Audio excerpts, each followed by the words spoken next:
After the sacking of Coruscant, the Jedi Council agreed that the Republic had been undone by the bold cunning of the Empire's strategy.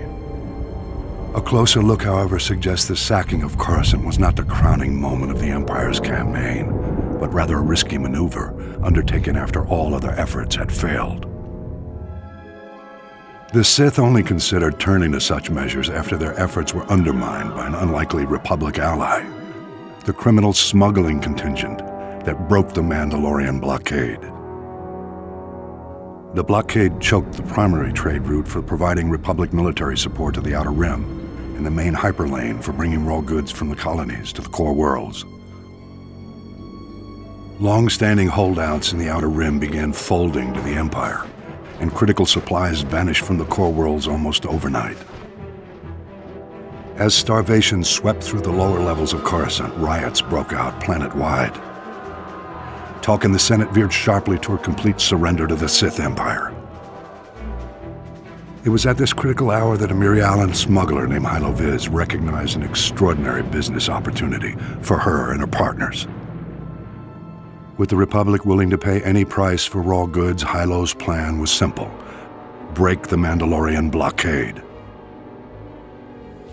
Loading massive freighters with all the goods the Outer Rim had to offer, Hylo and her fellow smugglers hauled their loads to within a parsec of the blockade and stopped still. Distracted by suspicious freighters, the Mandalorians never knew what hit them. A motley fleet of small starships dropped out of hyperspace and opened fire. A massive space battle ensued. The smugglers' light freighters ran rings around the Mandalorian cruisers. But even so, Hylo Viz and her band were outmatched.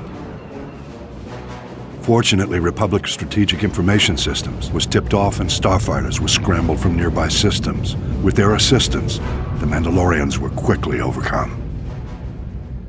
The blockade broken, Hylo Viz brought freighters full of raw goods into Coruscant and walked away with more wealth than she had ever imagined. An elaborate medal ceremony was held in her honor, but Hylo never showed. She was long gone. Rumor has it Hylo Viz was killed a year later for double-crossing the Hutts. Regardless, through this unlikely hero's efforts, the Republic war effort gained a reprieve. At the time, many believed the Empire was behind the Mandalorian Blockade. My research indicates a far more elaborate explanation. I will share that in my next report.